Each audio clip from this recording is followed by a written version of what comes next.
Bapak Ibu Saudara, kita rindu untuk menyembah Tuhan, amin. Dimanapun Bapak Ibu Saudara berada saat ini, kita mau datang ke hadirat-Nya. Kita mau rindu untuk terus duduk di bawah kaki-Nya. Sebab Dia yang memegang hidup kita, sebab Dia kemenangan kita. Dan kita rindu untuk membawa hidup kita kepada-Nya. Haleluya Tuhan.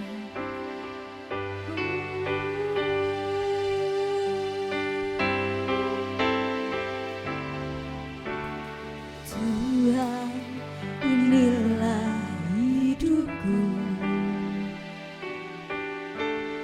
ku serahkan padamu segala cita-citaku, masa depanku, menjadi milik-Mu. Jadikan kami terang di tengah kegelapan dunia.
penuh kemuliaan-Mu. Sampai bumi penuh kemuliaan-Mu. Sampai bumi penuh kemuliaan-Mu.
Tuhan, kami mengakui kebesaran kasih-Mu. Engkau telah menyelamatkan kami. Engkau telah membebaskan kami, Tuhan.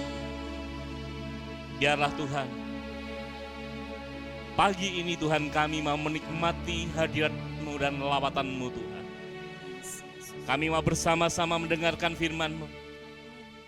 Karena tanpa firman-Mu Tuhan kami tidak bisa hidup. Firman-Mu itulah yang menjadikan kami ini hidup.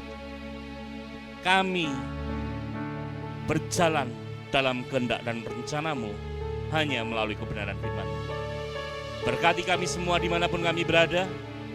Kami percaya campur tangan Tuhan selalu ada bagi kami. Pakai hamba-Mu, berkati kami semua, karena kami siap untuk Engkau bentuk dalam kebenaran firman-Mu. Ampunkan dosa kami Tuhan. Di dalam nama Tuhan Yesus Kristus, kami naikkan doa, ucap syukur kami. Amin.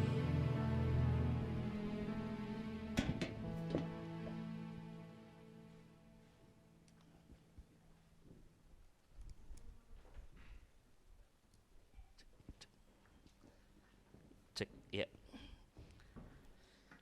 Shalom Bapak Ibu Saudara yang dikasihi Tuhan, dimanapun Bapak Ibu Saudara berada, percaya bahwa Tuhan ada di tengah-tengah kita sekalian. Mungkin sudah berkali-kali mungkin Bapak Ibu Saudara mengikuti ibadah online. Namun percayalah bahwa sekalipun ibadah online tidak pernah mengurangi rasa kita untuk mencintai Tuhan dalam segala keadaan kita. Bapak Ibu Saudara yang dikasihi Tuhan, seperti kita ketahui hari ini adalah hari yang istimewa bagi umat percaya. Di mana hari ini kita bisa merayakan Pentakosta, hari ke-50, di mana Roh Kudus dicurahkan bagi umatnya yang percaya. Menjadi perenungan kita sekalian ketika kita ingin menjadi umat Tuhan yang percaya sesungguhnya, apakah kita ini menjadi orang yang benar-benar Kristen? Apakah kita ini hanya Kristen KW? Atau sebaliknya, kita ini Kristen tulen, Bapak Ibu Saudara. Tuhan menginginkan kita ini adalah Kristen yang tulen. Orang percaya yang tulen. Karena apa? Karena di dalam percaya yang tulen, yang asli ini, kita memiliki nilai yang sangat berharga di hadapan Tuhan. Baik Bapak Ibu Saudara yang dikasihi Tuhan, kita akan buka firman Tuhan di dalam surat Efesus pasal yang keempat ayat 2 sampai dengan 6. Efesus pasal yang keempat ayat 2 sampai 6. Firman Tuhan berkata demikian, kekasih Tuhan. Hendaklah kamu selalu rendah hati, lemah lembut, dan sabar. Tunjukkanlah kasih-Mu dalam hal saling membantu. Berusahalah memelihara kesatuan roh oleh ikatan damai sejahtera. Satu tubuh dan satu roh. Sebagaimana kamu telah dipanggil kepada satu pengharapan yang terkandung dalam panggilanmu. Satu Tuhan, satu iman, satu baptisan, satu Allah dan Bapa dari semua, Allah yang di atas semua dan oleh semua dan di dalam semua. Saudara yang dikasihi Tuhan, saya memberikan ilustrasi sedikit bagaimana kalau orang ini membeli emas. Orang pengen membeli emas mesti emas yang murni. Emas yang benar-benar emas, emas yang tulen. Bukan emas KW, Bapak Ibu Saudara. Beberapa hari yang lalu saya melihat seseorang pakai emasnya emas KW. Emas KW itu emas yang disepuh, di dalamnya ini bukan emas. Emasnya ini hanya semprotan, Bapak Ibu Saudara. Dan ketika saya lihat, ada bintik-bintik hitam di sana. Emas ini, saya yakin emas ini bukan emas yang murni. bukan emas yang tulen, bukan emas yang asli. Saudara, emas yang asli pasti dapat diuji. Diujinya dengan api. Kekasih Tuhan, emas yang murni dibakar dengan api semakin murni dan semakin mengkilap. Tetapi emas yang imitasi, ya, emas yang KW itu kualitas 1 ya. Itu kalau dibakar tidak semakin mengkilat tetapi semakin hitam, Bapak Ibu Saudara. Coba bayangkan kehidupan kita sebagai orang percaya. Sebuah produk tentunya kita pengennya itu original, asli, tulen. Produk yang kita miliki ini adalah produk yang benar-benar asli. Bukan KW, bukan aspal, asli tapi palsu. Kalau aspal berarti bukan asli, dan ketika palsu ini nilainya berbeda dengan yang asli. Produk yang tulen ya, itu memiliki legalitas yang lebih nyata, Saudara. Legalitas itu apa? Hukumnya itu jelas, status hukumnya itu jelas. Kalau legalnya jelas, pasti ya kalau dijual jauh lebih berharga dan bernilai. Mereknya, labelnya pasti sudah dikenal orang. Saya yakin kalau Bapak Ibu Saudara beli baju, ya sama-sama baju, anak-anak muda sukanya itu baju 3 sekon gitu ya, 3 second, wah itu merek-merek yang branded. Ada lagi yang lebih bagus itu sebenarnya, Saudara. Tapi setiap kadangkala itu ada tulisannya 3 SD, ya, SCN ya, 3 second ya. Itu tetapi hanya tulisannya saja. Ini sesuatu yang palsu. Maka nilainya pun, harganya pun jauh lebih murah. Saudara, emas yang asli pasti memiliki nilai yang tinggi. Barang yang asli pasti memiliki nilai yang tinggi. Demikian juga orang yang percaya asli itu pasti memiliki nilai hidup yang tinggi, Bapak Ibu Saudara. Mari coba renungkan hidup kita. Apakah kita ini menjadi orang yang asli atau orang percaya yang asli, ataukah sebaliknya orang percaya yang aspal, etok-etok Kristen ning uripnya urip yang tidak Kristen. Katanya mengaku Kristen tapi hidupnya bukan perilaku Kristen. Yuk coba renungkan, banyak di antara kita sing ngakune Kristene tenanan. Wah, yang gerejane kadangkala lebih hebat daripada orang yang Kristen biasa. Tetapi kelakuannya tidak mencerminkan kekristenan yang sesungguhnya. Saudara, kita mau belajar sedikit daripada surat Efesus. Surat Efesus ini ditulis oleh Rasul Paulus ketika dia dipenjara. Saat dia penjara di Roma sekitar 58 Masehi ditulisnya. Jadi tahun 58 Masehi surat Efesus ini ditulis oleh Rasul Paulus, ditujukan kepada jemaat-jemaat di Efesus. Tujuannya apa? Untuk menguatkan jemaat di Efesus ini. Kenapa harus dikuatkan? Ini menjadi pertanyaan. Bapak Ibu Saudara, banyak orang Kristen, orang percaya di Efesus ini yang tidak tulen, yang tidak asli sebagaimana orang percaya. Orang Efesus ini memang dia ngaku percaya, tapi yang dia sembah ini bukan hanya Tuhan. Ada satu dewa di sana, dewa yang namanya Dewa Artemis. Dewa Artemis ini dia puja, dia sembah, dewa kesuburan oleh orang-orang Efesus. Ada beberapa orang percaya di Efesus ini ikut-ikutan. Terjadilah sinkritisme di sana. Maka Rasul Paulus perlu mengirim surat itu kepada jemaat di Efesus. Agar apa? Imannya kembali bangkit. hidupnya kembali pada jalan yang benar, hidupnya pada iman yang sejati. Orang percayanya benar-benar percaya tulen, bukan percaya aspal, asli tapi palsu. Bukan juga percaya KW, namun benar-benar percaya. Saudara, surat Efesus ini terbagi dalam 2 bagian besar. Pasal pertama sampai dengan ketiga, di sana Rasul Paulus menyatakan doktrin kebenarannya mengenai iman percaya kepada Yesus. Pasal pertama sampai dengan ketiga.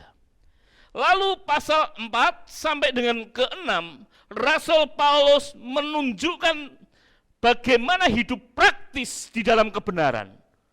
Kalau tadi doktrin-doktrinnya, tetapi kalau di dalam pasal 4 sampai dan ke-6, ini adalah petunjuk praktis. Jadi petunjuk praktis mengenai doktrin-doktrin yang telah diajarkan, yang telah diberikan bagi jemaat di Efesus ini. Nah, kalau saat ini kita mau belajar bersama-sama di dalam Efesus pasal 4 ayat 2 sampai dengan 6, bagian besar dari perikop pasal 4 dari 1 sampai dengan 16, itu Tuhan melalui Rasul Paulus mengingatkan jemaat di Efesus agar membangun kesatuan jemaat dengan berbeda-beda karunia ini. Tujuannya adalah menyatukan kembali jemaat Tuhan ini. Nah, kesatuan apa sih yang semestinya harus terjadi di sana?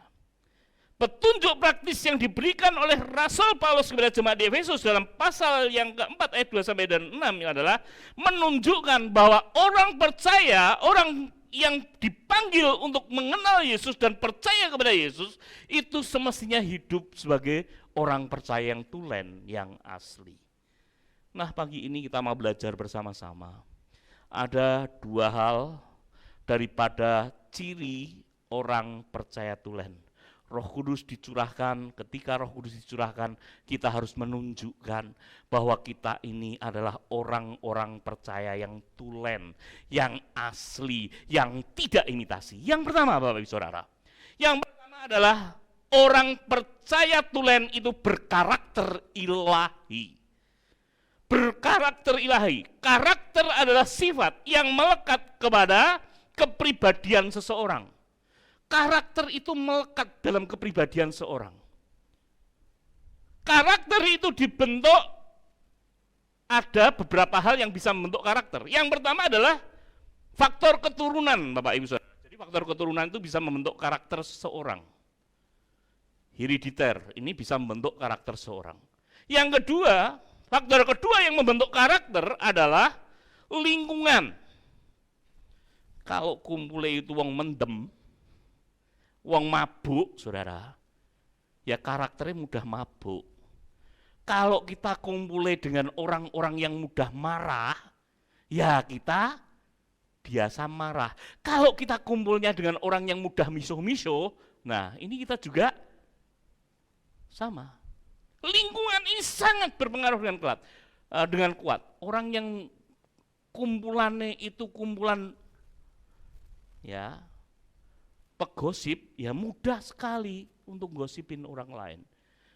Ini karakter bisa dibentuk dari lingkungan. Dan yang terakhir, saudara, karakter itu dibentuk oleh habit atau kebiasaan. Kalau sudah biasanya seperti itu, bangun tidur biasanya harus marah-marah dulu, ya harus marah-marah dulu. Nah, ini yang harus kita rubah, yang harus kita rombak di sana. Kalau kita ini mudah ngomel, mudah menggerutu, nah itu adalah kebiasaan yang buruk. Karakter-karakter ini, kalau kita biasakan akan menjadi karakter yang melekat dalam kehidupan kita. Nah, saudara yang dikasih Tuhan, Tuhan menginginkan orang percaya yang tulen itu memiliki karakter ilahi.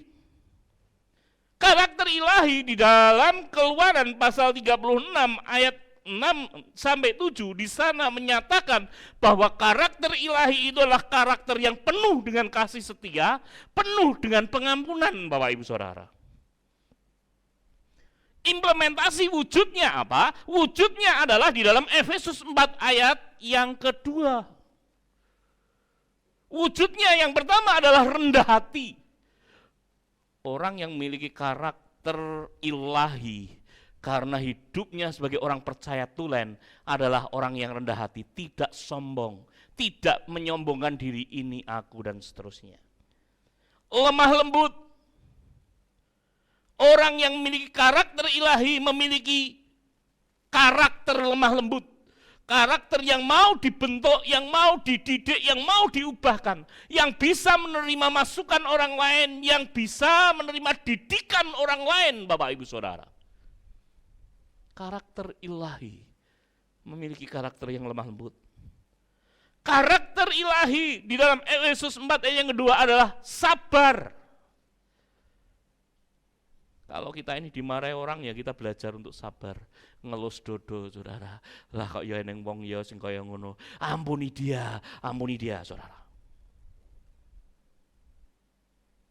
Karakter ilahi yang berikutnya tidak lepas adalah kasih. Kasih yang agape, agapo, tanpa pamrih, yang memberi. Dan karakter ilahi yang lain adalah saling membantu.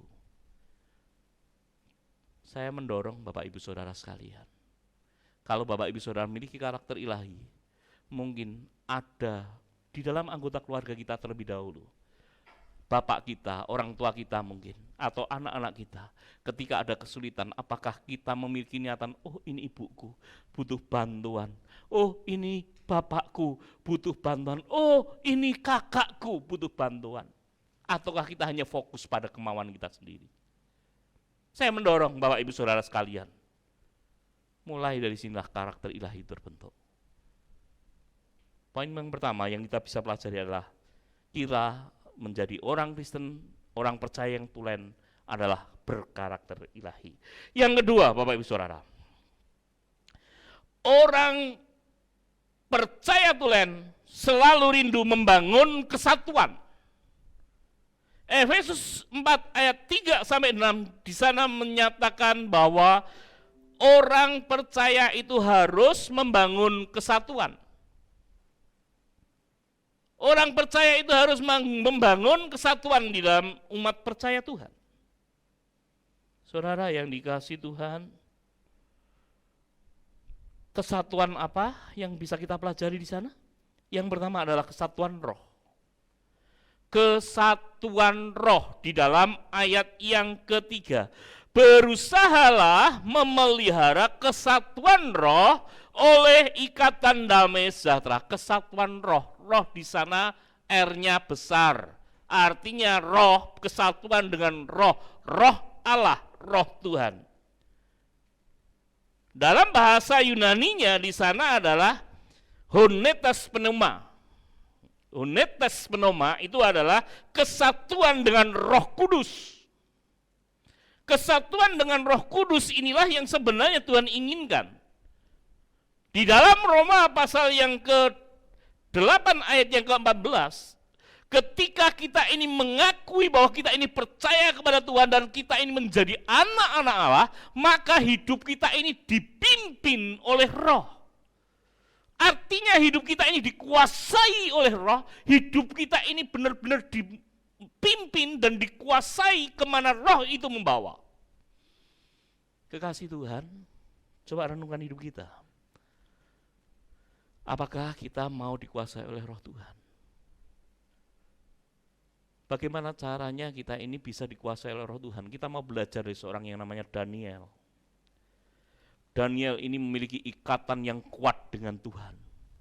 Dia membangun hubungan yang kuat dengan Tuhan. Daniel pasal 6 ayat yang ke-6 sampai ke-11, terkhusus ayat yang 10. Daniel ini selalu membangun hubungan intim dengan Tuhan.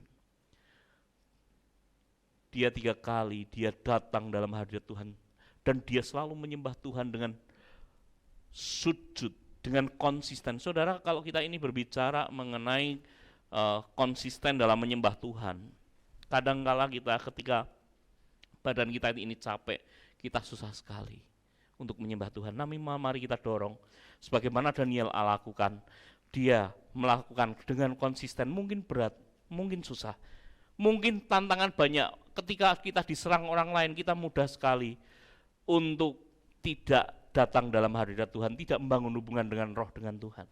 Namun mari kita bersama-sama untuk terus bersekutu dalam hadirat Tuhan, konsisten. Berlutut di sana artinya kita merendahkan diri di hadapan Tuhan, lalu berdoa, mendengar suara Tuhan.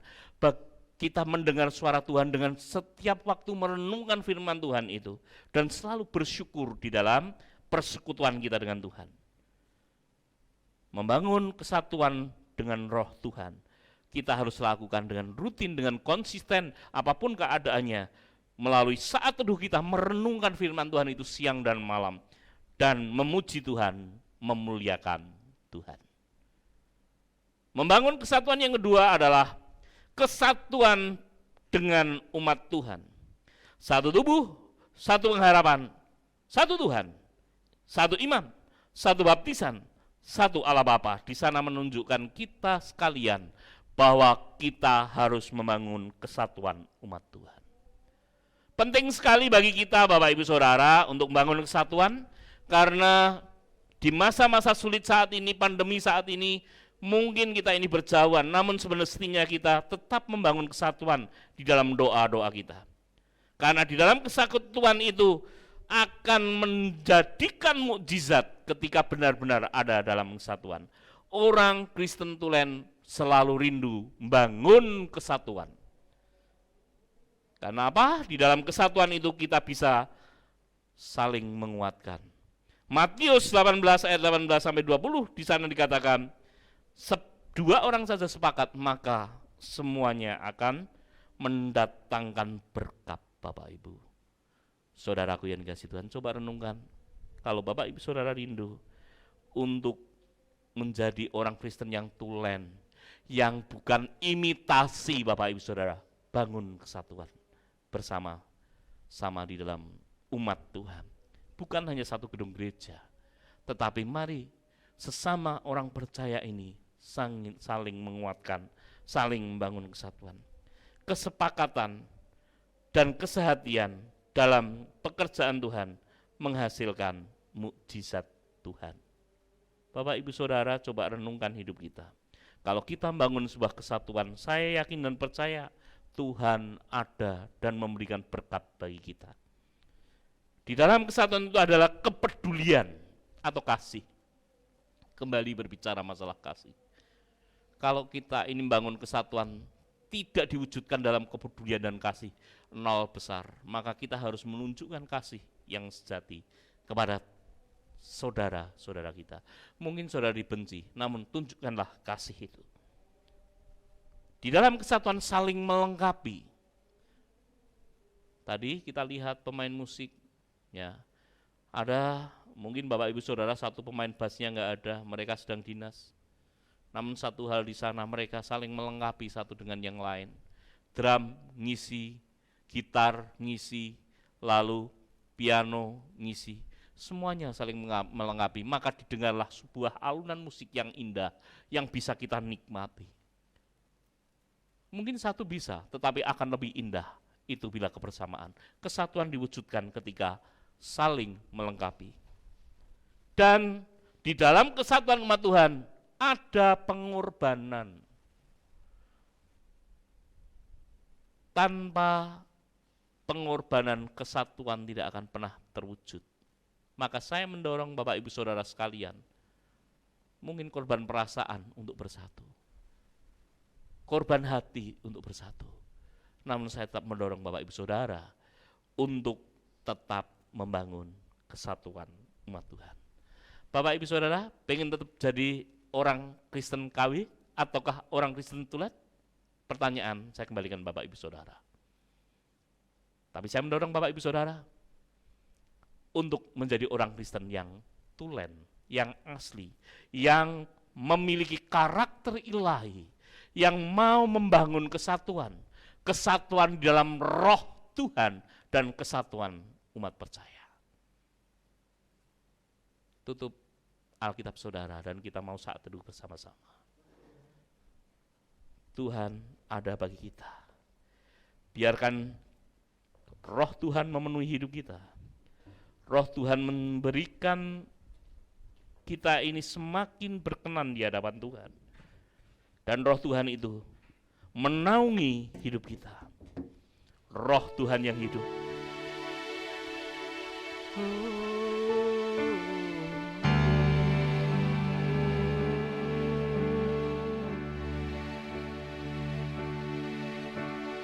Roh yang hidup penuhiku, mengalir dalamku. Di hari Pentakosta ini biarlah kita merenungkan. Kita bukan sekedar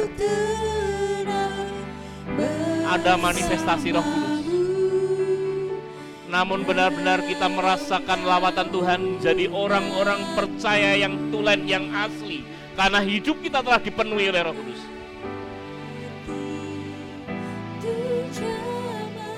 Amen. Berserah penuh di hadirat-Mu, Kau ambil alih seluruh hidupku di altar-Mu, menyembah-Mu. Roh-Mu yang hidup, Tuhan. Roh-Mu yang kudus, pulihkanku. Engkaulah damaiku. Di hari Pentakosta ini Tuhan, sebagai perenungan bagi kami sekalian, apakah benar-benar kami menjadi orang percaya yang tuleh, yang dipenuhi oleh Roh Kudus Tuhan, yang memiliki karakter-karakter ilahi, yang selalu hidup membangun kesatuan, kesatuan dengan Tuhan, kesatuan dengan Roh-Mu. Dan apakah kami Tuhan menjadi orang-orang percaya yang tuleh, yang membangun kesatuan di antara orang percaya. Yes Lord. Kau ambil alih seluruh hidupku Di altar-Mu, menyembah-Mu. buka hati, buka mata, Berserah penuh di hadirat-Mu, Kau ambil alih seluruh hidupku di altar-Mu, menyembah-Mu di altar-Mu, di altar-Mu, menyembah-Mu di altar-Mu.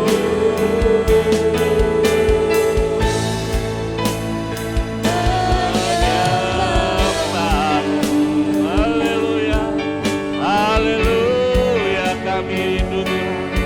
Engkau curahkan Roh, Engkau penuhi kami, Engkau penuhi kami.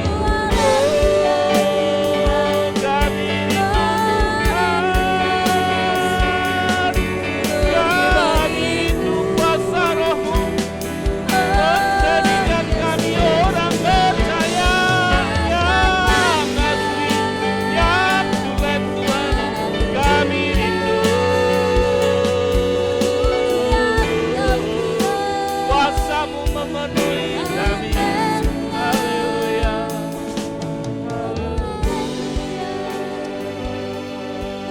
Haleluya. Pagi ini Tuhan kami bersyukur atas anugerah-Mu. Engkau begitu baik dan luar biasa. Kemurahan-Mu ada. Dan mengingatkan kami ketika kami dipenuhi oleh Roh Kudus Tuhan, kami menjadi orang-orang percaya yang benar-benar percaya, orang percaya yang tulen, yang asli, bukan KW atau imitasi Tuhan. Kami mencerminkan karakter ilahi, karakter Kristus itu dalam hidup kami. Kami ada kerinduan membangun kesatuan. Kesatuan dengan Tuhan, dengan roh Tuhan.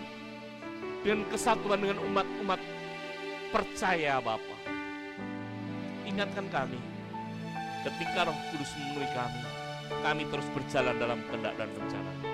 Terima kasih Tuhan, terima kasih buat firman-Mu yang menegur kami agar kami benar-benar menjadi orang percaya yang sejati, orang percaya yang asli di hadapan Tuhan. Terima kasih Tuhan, kami bersyukur buat anugerah-Mu. Kami berdoa Bapa atas negeri kami, pulihkan negeri kami.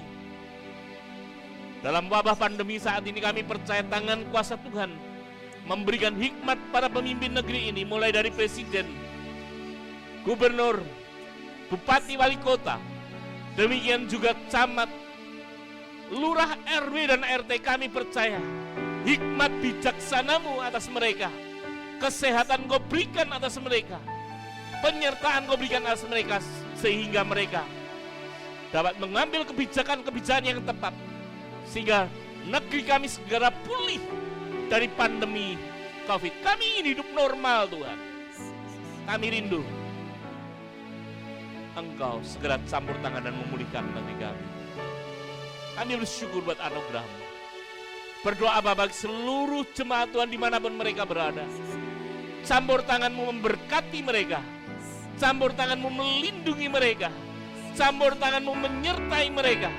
Memproteksi mereka dengan kuasa darah Tuhan, sehingga mereka dalam penjagaan yang sempurna, penjagaan di dalam kesehatan mereka, di dalam ekonomi mereka, di dalam rumah tangga mereka, masa depan mereka, karena roh Tuhan ada bersama dengan mereka. Terima kasih Tuhan, kami bersyukur buat anugerah-Mu. Engkau memberkati jemaat-Mu dimanapun mereka berada. Tuhan campur tangan dan menyertai. Terima kasih Tuhan, kami bersyukur buat anugerah berkat firman-Mu, buat pujian yang boleh kami naikkan. Kami bersyukur, Engkau Allah yang baik. Mari jemaat Tuhan, mari bangkit berdiri bersama-sama. Kita akan terima berkat dari Tuhan.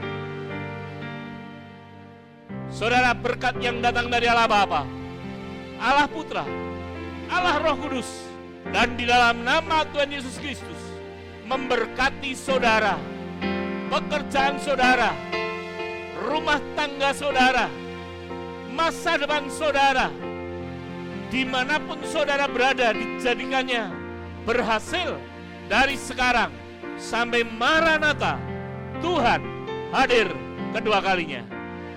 Amin.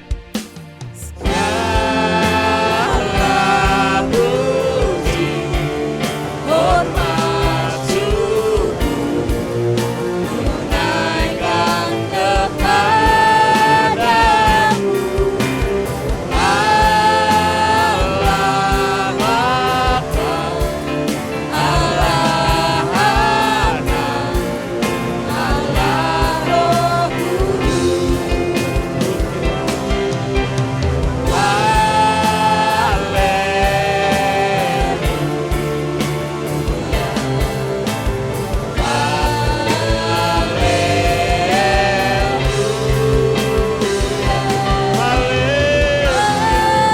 Haleluya Yesus.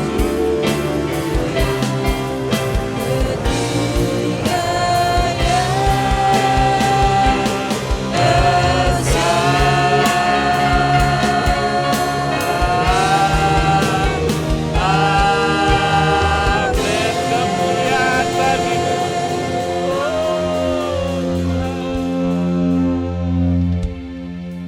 Ibadah selesai, Tuhan Yesus memberkati kita sekalian. Amin.